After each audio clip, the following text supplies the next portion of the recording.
आप देख रहे हैं न्यूज़ 9 भारत, रखिए आपको सबसे आगे। नमस्कार, आप देख रहे हैं न्यूज़ 9 भारत। मैं हूं आपके साथ अंजलि। देश और दुनिया की तमाम अहम खबरों पर आइए डालते हैं एक नजर। बागी बलिया के दो लाल, दो मशहूर शायर जनाब शुजा उस्मानी व जैद बलियावी से एक खास मुलाकात जैसे कार्यक्रम को लेकर news 9 Bharat channel Azamgarh zone के जोनल हेड मोहम्मद सुफियान से किया बातचीत। आपको बताते चले कि आज के दौर को देखते हुए बागी बलिया की धरती से ये दोनों मशहूर शायर अपने कलम से बागी तेवर में लिखी हुई शायरी आप सभी तक पहुंचाने की कोशिश की, जिसको हमारे संवाददाता मोहम्मद सुफियान अपने सहयोगी रिपोर्टर हमीद खान के साथ इनसे सवाल करते हुए इनके बागी तेवर को आप सभी तक दिखाने की एक छोटी सी कोशिश की।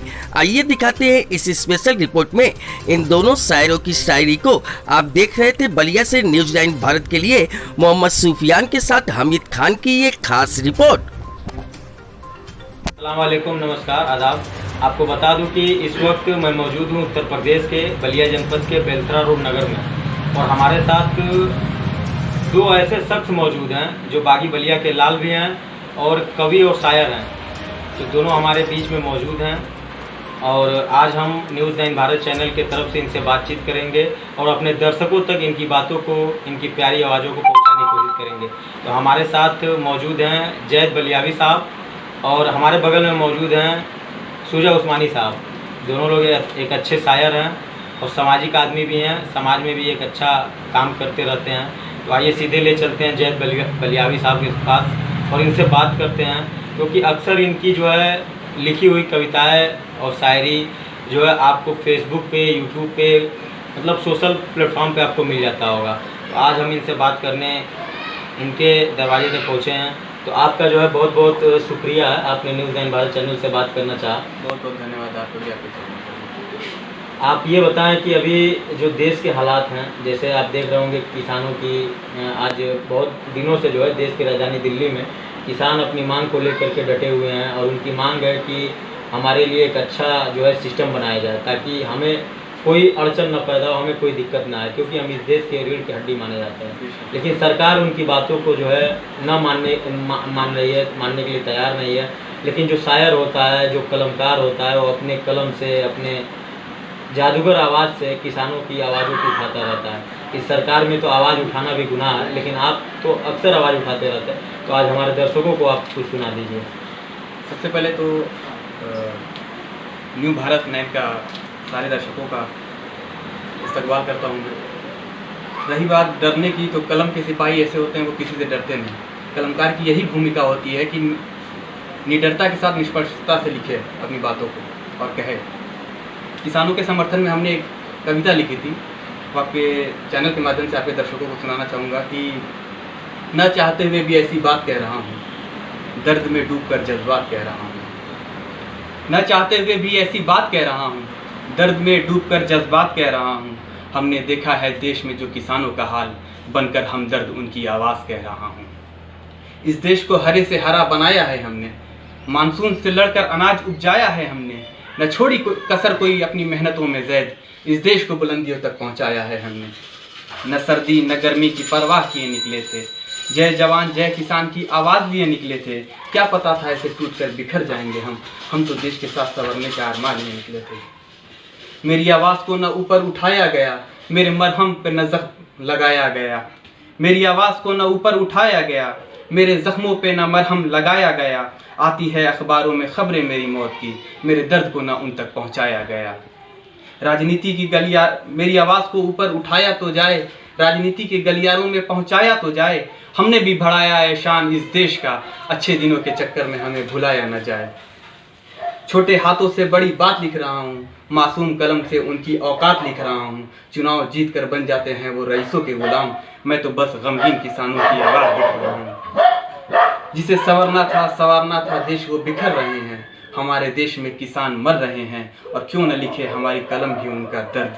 आपने कहा कि दर्द लिखना भी बोलना भी मुश्किल है उस पर कि जिसे संवारना था देश वो मर रहे हैं, बिखर रहे हैं। हमारे देश में किसान मर रहे हैं और क्यों न लिखे हमारी कलम भी उनका दर्द। जो बचे हैं वो भी जीते जी मर रहे हैं, जो बचे हैं वो भी जीते जी मर रहे हैं। ये तो किसानों के लिए आपने बहुत अच्छा जो है अपने कलम से लिख दिया और हमारे दर्शकों तक आपने पहुंचाया। लेकिन अक्सर जो है आपको फेसबुक से लेकर के, यूट्यूब से लेकर के आपको एक प्लेटफॉर्म पे जो है देखा जाता है, लेकिन जिस तरीके से आप बागी बलिया के लाल भी हैं, युवाओं के बीच में आप अपनी जो है शायरी जो है हमेशा रखते हैं, तो कुछ युवाओं के लिए भी आप अगर सुना दें तो बेहतर होगा आज के वक्त के लिए। जी सुफियान साहब, मैं भी उसी पीढ़ी से हूँ। हमारे दोस्त यार अक्सर ही डिमांड करते हैं कुछ नया के लिए, और ख़ासकर हुस्न मोहब्बत इस तरह की शेर व शायरी।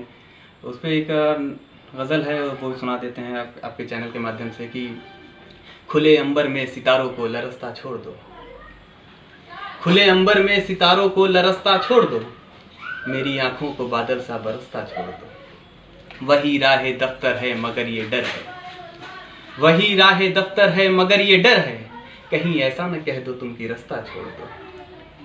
जी लूंगा अपनी रुसवाई को खुशियाँ समझकर, जी लूंगा अपनी रुसवाई को खुशियाँ समझकर, मगर ऐसा न कह देना कि हंसना छोड़ दो। है मुझ में बागों की बहारें और फूलों की संगत, है मुझ में बागों की बहारें और फूलों की संगत, कहीं ऐसा न कह देना महकना छोड़ दो। और यहाँ परिंदे सुनाते हैं हमारे प्यार के नगमे, यहाँ परिंदे सुनाते हैं हमारे प्यार के नगमे, इन्हें ऐसा न कह देना मैं चहकना छोड़ दो। गज़ल की आखिरी शेर है, मैं निकला हूँ तेरी याद में बिन माझी की कश्ती सा, मैं निकला हूँ तेरी याद में बिन माझी की कश्ती सा, अब ऐसा न कह देना कि बहकना छोड़ दो, अब ऐसा न कह देना बहकना छोड़ दो। खुले अंबर में सितारों को लरसता छोड़ दो, मेरी आंखों को बादल सा बरसता छोड़ दो। अच्छा, अगर देखा जाए जिस तरीके से आप शायरी जो है लिखते रहते हैं, पढ़ते भी हैं, तो आप इसमें जो है किसको गुरु मानते हैं और कहाँ से इसको आपने सोचा और कहाँ से इसको स्टार्ट किया? क्या सोच के बागी बलिया से, इस क्रांतिकारी धरती से आप ऐसी सोच रखते हैं कि आप अपनी आवाज़ से, अपने कलम से इस बातों को पहुँचाने की कोशिश करते हैं? ये शेर व शायरी सुनने का सिलसिला जो पहले सुनने से शुरुआत है। मैं बहुत छोटा सा था, तकरीबन 5-6 में पढ़ता रहा, क्लास 5 और 6 में। उस वक्त मेरे बड़े भाई जो थे वो मुशायरा बहुत ज़्यादा सुनते थे। वो टेप वाली कैसेट हुआ करती थी, टेप चलते थे, टेप रिकॉर्डर, कैसेट लगा कर सुनते थे। उस वक्त माजी देवबंदी साहब की शेर चलती थी, सामान्य तिजारत मेरा ईमान नहीं है, इस तरह के शेर। तो वो सुनने से जो शौक़ पैदा हुआ, तो सुनने से दिलचस्पी और भी बढ़ी, और भी शायरों को सुनने का मन किया। फिर थोड़ा थोड़ा लिखना शुरू हुआ, और जब लिखना शुरू हुआ सिलसिला तो फेसबुक और इंस्टा, व्हाट्सएप से शेयर करना शुरू किया, सोशल नेटवर्क के माध्यम से। वहाँ लोगों का फीडबैक आना शुरू हुआ, अच्छा लिख रहे हो, प्रोत्साहन मिला, तो यही सिलसिला बढ़ते गया। अच्छा, कभी अगर देखा जाए जिस तरीके से किसी बड़े मंच पे या किसी बड़े शायर के उसमें कार्यक्रम में आपने कभी शिरकत ली क्या? हाँ, मुंबई में 5-7 तकरीबन ऐसे सोशल नेटवर्क प्लेटफॉर्म पे ऐसे फेमस स्टेज हैं जहाँ पे मुझे परफॉर्म करने का मौका मिला। साथ ही साथ मुंबई जब मैं छोड़ा तो एक मुशायरा भी मिला। उसके बाद लॉकडाउन के बाद तो सब बंद ही। यानी कि देश की आर्थिक राजधानी महानगरी में भी आपका जलवा बरकरार रहा। जी जी, बहुत बहुत शुक्रिया, आपने न्यूज़ 9 भारत चैनल से बात किया। अब हम ले चलते हैं, बागी बलिया के लाल हैं और बेलथरा रोड तहसील क्षेत्र के उभाव ग्राम सभा के निवासी भी हैं। काफ़ी अच्छे नेकदिल इंसान है सुजा उस्मानी साहब। अब इनसे हम बात करेंगे और अपने दर्शकों तक इनकी भी आवाज़ों को पहुंचाने की कोशिश करेंगे। तो आपका भी बहुत बहुत शुक्रिया। बहुत बहुत शुक्रिया आपका भी कि आपने हमारे न्यूज़ 9 भारत चैनल को कुछ सोचा समझा और बात करना चाहा। तो आप जो है अभी 2-4 दिन पहले आपने जो देश की राजधानी दिल्ली में एक बिटिया के साथ जो है गलत बर्ताव हुआ और पूरा देश शर्मिंदा है इस बात को लेकर के, जब मीडिया में बात उठने लगी कि उस बेटी के साथ जो है नाइंसाफ़ी हो गई, घटना हो गई, तो उसको लेकर के आपने फेसबुक पे अपने आवाज़ के माध्यम से, अपने कलम के माध्यम से लिखा और उसको जो है सबके सामने जो है वायरल किया। आज आपका एक अच्छा प्लेटफॉर्म जा रहा है, लोग काफ़ी प्यार दे रहे हैं आपको, तो उसको हमारे दर्शकों को सुना देते तो बेहतर हो जाता। देखिए, आपने अभी इसमें अपनी बात में आपने ये कहा कि मीडिया वाले उछाल रहे हैं इसको, तो ये गलत है। मीडिया वाले दबा रहे हैं इसको, इसी वजह से मैंने ये बात लिखी है। तो वो मिसरे में सुना देता हूँ, 4 मिसरे जो लिखे हैं उसको लेकर। जो गुज़र गया वो और था ये और है, जो गुज़र गया वो और था ये और है, सच पूछो अगर तो बड़ा बुरा दौर है। सच पूछो अगर तो बड़ा बुरा दौर है, राबिया तू निर्भया नहीं है, इसीलिए सड़कों पे न बवाल है न टीवी पे शोर है। अच्छा, ये मैंने लाइन लिखी थी। ये जो इसीलिए लाइन- लिखी थी ये कि जो- इसमें मजहब नहीं आना चाहिए। कोई विक्टिम है तो उसको मजहब के हिसाब से नहीं देखना चाहिए, उसके धर्म के हिसाब से नहीं देखना चाहिए। कोई अगर क्राइम कर रहा है तो उसको मजहब के हिसाब से नहीं उसको ट्रीट करना चाहिए।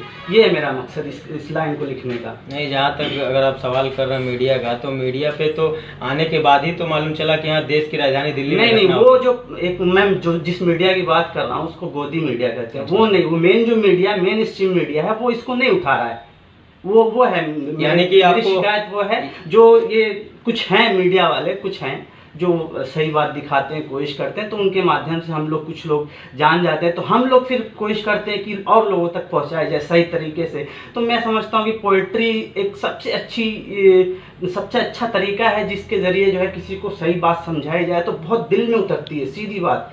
तो वही माध्यम मैंने चुना है, कुछ अपना जो जुल्म के खिलाफ लिखना मैंने शुरू किया। ये मैंने शायरी जो लिखनी शुरू करी है वो जुल्म को देख करके लिखनी शुरू करी। मुझे शायरी से कभी शौक़ नहीं था, शायरी कभी ना मैंने सुनी थी, ना मुझे उर्दू आती थी, ना हिंदी आती थी। मेरी पढ़ाई हुई थी हिंदी में यहाँ पे 10वीं तक, फिर उसके बाद दिल्ली चला गया, हिंदी भी छूट गई। ना तो हिंदी पढ़ी है मैंने, ना उर्दू पढ़ी है। फिर भी मैंने कोशिश करी कि क्योंकि जुल्म हो रहा है तो जुल्म के खिलाफ अगर लिख सकता, लिखने की कोशिश की तो आने लगे अल्फाज मेरे उसमें कलम में, तो मैंने लिखना भी शुरू कर दिया। यानी कि आज जो देश के अंदर किसानों को, दलितों को, आदिवासियों को, बुनकरों को, यानी जिस तरीके से लोगों के साथ गलत बर्ताव हो रहा है, जिस तरीके से प्रताड़ित किया जा रहा है, उन सारी चीज़ों को देख करके आप आहत होकर अपनी कलम चलाना चालू कर हाँ दिया जी, आपने। बिल्कुल बिल्कुल। बहुत दिनों से मैं देख रहा था, कुछ यही 1 साल से हो तो बहुत पहले से रहा था, लेकिन मुझे एहसास हुआ कि ये बहुत ज़्यादा अब हो रहा है। कुछ हम जैसे लोगों को, मतलब कुछ हम तो कुछ चीज़ नहीं है, लेकिन फिर भी हम जैसे भी लोगों को कुछ ना कुछ जो है अपनी कोशिश करनी चाहिए, अपने अल्फाज, अपने कलम की ताकत दिखानी। बताएं। तो वही मैंने मीडिया का जो रवैया देखा है उसी के हिसाब से मैंने 4 मिसरे बहुत पहले मैंने लिखे थे। वो यूँ हैं, मैं आपको सुना दूँ आपके दर्शकों को कि काले को सफ़ेद और हरे को लाल कहता है, काले को सफ़ेद और हरे को लाल कहता है, वो देश को बर्बाद करे तो कमाल कहता है, वो देश को बर्बाद करे तो कमाल कहता है, सच को झूठ, झूठ को सच दिखाने वाले मीडिया, ये शुजा तुझे सरकार का दलाल कहता है। यानी कि इस बात को आपने कहाँ से सोचा और कहाँ से लिखा इसको? देखें, मीडिया जो है बहुत बायस्ड हो गया है, बहुत एक सरकार की तरफ इतना झुका हुआ है, मतलब सत्ता का उसको जो है पता नहीं क्या मिल रहा है सत्ता की तरफ से, जिसका वो अपना गुणगान गाता है सरकारी। तो इसीलिए मैंने कहा कि ये सरकारी दलाल, इसी और कोई वजह नहीं है, यही वजह है कि ये बहुत ज़्यादा बायस्ड हो गया है, सरकार की तरफ इतना झुकाव रहता है इसका। बस। अच्छा, अगर देखा जाए आप एक नौजवान भी हैं और बागी बलिया से आते हैं। बागी बलिया जो है क्रांतिकारियों का जो है, क्रांति लोगों का जो है जनपद रहा है, लेकिन क्या आप शिक्षा को लेकर के कितना जागरूक हैं? शिक्षा पर आपकी राय क्या होगी? शिक्षा तो बहुत ही इम्पॉर्टेंट चीज़ है अपने देश की तरक्की के लिए, और भी तरीके से जो है ये बेनिफिट पहुंचाता है, मुआशरा अपना सुधरता है। और देखें, तो मैं अपना नज़रिया अगर बयान करना चाहूँ तो मैं आपको अपनी एक गज़ल सुना देता हूँ। अब मेरा नज़रिया उसमें पूरा समझ लीजिए आ जाएगा। एक गज़ल मेरी है, उसमें आप देखेंगे तो मेरा नज़रिया पूरा सब आ जाएगा। मैं क्या, मेरी कोशिश क्या रहती है। दस्तार मेरी औलाद मेरी, मेरा घर कुछ नहीं, दस्तार मेरी औलाद मेरी, मेरा घर कुछ नहीं, सच है कि मेरे लिए सच से ऊपर कुछ नहीं, सच है कि मेरे लिए सच से ऊपर कुछ नहीं, सच से उलझने वाले ऐ झूठे दरिया सुन ले तू, सच से उलझने वाले ऐ झूठे दरिया सुन ले तू, सच्ची एक बूंद के आगे तो झूठे समंदर कुछ नहीं, सच्ची एक बूंद के आगे तो झूठे समंदर कुछ नहीं, हर रोज़ उसके डराने का एक तो हुआ है फ़ायदा, हर रोज़ उसके डराने का एक तो हुआ है फ़ायदा, खुद डरिए कहने लगा कि अब डरवर कुछ नहीं, खुद डरिए कहने लगा कि अब डरवर कुछ नहीं, मैं आग पे पानी डालता हूँ ताकि नस्लें ना कहें, मैं आग पे पानी डालता हूँ ताकि नस्लें ना कहें, जल ये रहा था देश मेरा बड़ों ने किया पर कुछ नहीं, जल ये रहा था देश मेरा बड़ों ने किया पर कुछ नहीं, लिखना अगर है सच शुजा तो फिर तू बेखौफ लिख, लिखना अगर है सच शुजा तो फिर तू बेखौफ लिख, तन्हा कलम कर कुछ नहीं। बहुत गजल थी। बहुत बहुत शुक्रिया आपका। आपने एक जो है क्रांतिकारी यानी बागी तेवर में आपने जिस चीज़ को लिखा उस चीज़ को पढ़ के सुनाया हमारे दर्शकों को। आप दोनों शायर का मैं सलाम करता हूं, आप दोनों को सलाम करता हूं। आपका बागी तेवर देख के मुझे भी जो है हौसला मिला और मुझे भी मतलब कुछ दिखाई दिया आप दोनों के अंदर। तो आपको न्यूज़ 9 भारत चैनल की तरफ से सलाम। और मैं आपके दर्शकों को जो है जो दर्शकों के आपके चैनल के माध्यम से लोगों तक एक और भी बात पहुंचानी चाहूँगा जो बहुत ज़रूरी है। मैं समझता हूँ कि अगर कहीं पे कुछ हो रहा है जुल्म तो उसके ख़िलाफ़ बोलना ज़रूरी है। ये नहीं सोचना चाहिए कि हम पे थोड़ी है। तो मैं वो अपने 4 मिसरों में इस बात को मैं कहता हूँ, आप वो देखें। जैसे जैसे कल थी वैसे हर दौर में जारी रहेगी, जैसे कल थी वैसे हर दौर में जारी रहेगी। सब झूठ पर सच्चाई हमेशा भारी रहेगी, सब झूठ पर सच्चाई हमेशा भारी रहेगी। उसके पे मैं चुप था मेरे कत्ल पे आप हैं, उसके पे मैं चुप था मेरे कत्ल पे आप हैं। तो तैयार रहो मेरे बाद आपकी बारी रहेगी। बहुत बहुत धन्यवाद। सूजा उस्मानी साहब थे जो भाव ग्राम सभा के हैं और बागी बलिया के लाल हैं। ये अपनी लिखी हुई जो है गज़ल और अपनी शायरी सुना रहे थे आप सभी दर्शकों को। तो इन दोनों शायरों का बहुत बहुत शुक्रिया। अब चलने का वक्त हो गया है। बलिया से न्यूज़ 9 भारत के लिए मोहम्मद सुफियान के साथ अब्दुल हमीद खान की खास रिपोर्ट। जो गुजर गया वो और था ये और है, जो गुजर गया वो और था ये और है। सच पूछो अगर तो बड़ा बुरा दौर है, सच पूछो अगर तो बड़ा बुरा दौर है। जो गुजर गया वो और था ये और है, सच पूछो अगर तो बड़ा बुरा दौर है। राबिया तू निर्भया नहीं है इसीलिए न सड़कों पे बवाल है न टीवी पे शोर है। ऐसे ही तमाम खबरों के लिए बने रहिए हमारे साथ न्यूज़ 9 भारत पर। अब चाहूंगी इजाजत, नमस्कार।